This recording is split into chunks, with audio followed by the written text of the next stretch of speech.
Hamas से लड़ाई में इजराइल पर 566 अरब रुपए का बोझ पड़ेगा। लड़ाइयों में अभी तक कितना खर्च हुआ है इसका एक ब्यौरा सामने आया है, जो आपको इस रिपोर्ट में बताते हैं।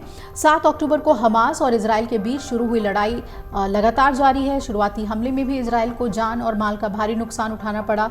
इस संघर्ष में अब तक तकरीबन 1400 इजरायली नागरिकों की मौत हुई है, वहीं सैकड़ों की संख्या में इमारतें नष्ट हुई हैं। हमास के हमले के बाद इजराइल लगातार गाजा पट्टी पर हमला कर रहा है और इजराइल ने यह साफ कर दिया है कि युद्ध हमास ने शुरू किया लेकिन खत्म हम करेंगे। ऐसे में ये आशंका है कि युद्ध लंबे समय तक जारी रहेगा, जिसका असर इजराइल की अर्थव्यवस्था पर होगा। हमास इजराइल के बीच लड़ाई शुरू होने के बाद लगातार अर्थशास्त्री ये आशंका व्यक्त कर रहे हैं कि लड़ाई इजराइल के अर्थतंत्र को गंभीर रूप से प्रभावित करेगी। इजराइल में लंबे समय तक संघर्ष जारी रहने से यहां पर्यटन और निर्यात क्षेत्र बुरी तरह से प्रभावित हो सकते हैं। हालांकि कई प्रमुख रोजगार क्षेत्र युद्ध के दौरान निर्बाध रूप से जारी रहेंगे, क्योंकि इनमें भारी मात्रा में विदेशी कर्मचारी काम कर रहे हैं। इसमें इजराइल का रासायनिक क्षेत्र भी शामिल है, जो निर्यात का एक प्रमुख स्रोत है। मृत सागर क्षेत्र खनिजों से समृद्ध है। गाजा पट्टी से महज 20 मील उत्तर में मौजूद अशदोद बंदरगाह पोटाश निर्यात का एक प्रमुख केंद्र है। इस हफ्ते शेयर बाजार में इजराइल से होने वाली पोटाश आपूर्ति की समस्या की आशंका के चलते असर भी दिखा और इस हफ्ते की शुरुआत में मोज़ेक और सीएफ इंडस्ट्रीज सहित कई अहम उर्वरक शेयरों में भी उछाल देखने को मिला। 7 अक्टूबर को हमले के बाद कारोबार के पहले दिन दोनों उर्वरक लगभग 7% बढ़े थे। वहीं इस हफ्ते अब तक मुख्य इजरायली स्टॉक इंडेक्स 6% गिर गया है। यरूशलेम की बात करें तो यहाँ हिब्रू विश्वविद्यालय में अर्थशास्त्र के प्रोफेसर इयाल विंटर का मानना है कि हमें भयानक नुकसान होगा, जिससे गाजा वर्षों से एक अस्थिर समस्या रही है। इस युद्ध से इसका अंत होना चाहिए। जैसा कि इजराइल ने गाजा में हमास के खिलाफ अभियान शुरू किया है, उसके लिए उसे सैनिकों की तैनाती और आवाजाही करानी होगी। हमास के आतंकवादी हमले का जवाब देने के लिए इजराइल के रक्षा बलों से 3 लाख से ज्यादा आरक्षित सैनिकों को ड्यूटी पर बुलाया और इजराइल की थल सेना, वायुसेना और नौसेना में 1.5 लाख के करीब सदस्य शामिल हैं। वहीं रिजर्व फोर्स की बात करें तो उसमें लगभग 4.5 लाख सदस्य हैं। सैन्य अभियान के लिए अब ज़्यादा सरकारी खर्च की आवश्यकता होगी इजराइल को, और खर्च बढ़ने का मतलब ये हो सकता है कि उच्च ब्याज दर वाले माहौल में अतिरिक्त धन उधार लेना होगा इजराइल को, और कर भी बढ़ाए जा सकते हैं, जिससे वहाँ के अर्थव्यवस्था पर सीधा असर पड़ेगा। विंटर ने इजराइल के युद्धों में आर्थिक प्रभाव का अध्ययन भी किया है। विंटर ने बताया कि इस युद्ध का इजराइल की अर्थव्यवस्था पर काफी असर होगा। हालांकि आर्थिक क्षति इस बात पर निर्भर करेगी कि रिजर्व सैनिक कितने समय तक नौकरियों के लिए देश से दूर रहेंगे।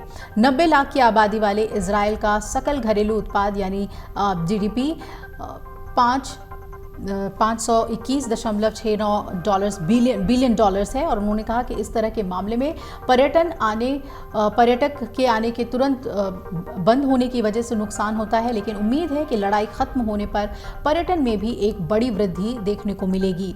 दूसरी तरफ बैंक हापोलिम ने इस जानकारी दी कि इजराइल और हमास समूह के बीच युद्ध की लागत कम से कम 6.8 बिलियन डॉलर्स यानी कि करीब 566 अरब रुपए होने का अनुमान है। इससे पहले बैंक हापोलिम के मुख्य रणनीतिकार मूडी शफरीर ने कहा कि वर्तमान समय में ये जानना बेहद मुश्किल है कि युद्ध कैसे आगे बढ़ेगा। क्या इजराइल गाजा में एक ज़मीनी अभियान शुरू करेगा जिसमें कई हफ्ते लग सकते हैं? क्या उत्तर में भी एक अभियान शुरू किया जाएगा? अगर हाँ, तो तब तक रिजर्व सैनिकों की ड्यूटी जारी रहेगी और मौजूदा युद्ध की लागत जीडीपी का कम से कम 1.5% होगा।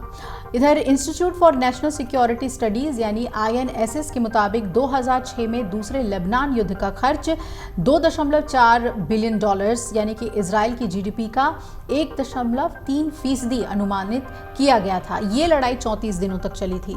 दिसंबर 2008 से जनवरी 2009 तक ऑपरेशन कास्ट लीड की लागत 835 मिलियन डॉलर्स आंकी गई थी और इजराइल के पिछले युद्धों से युद्धों में रॉकेट की वजह से देश के कुछ हिस्सों को गंभीर रूप से प्रभावित भी किया था। शफरीर ने बताया कि पिछले अनुभव से ये पता चलता है कि जीडीपी पर युद्ध का प्रभाव मुख्य रूप से निजी उपभोग और पर्यटन के आंकड़ों में दिख सकता है और आकलन यह है कि वर्तमान युद्ध कई हफ्तों तक चलेगा, जिससे पिछले युद्ध की तुलना में इजराइल की अर्थव्यवस्था को सीधा नुकसान पहुंचेगा।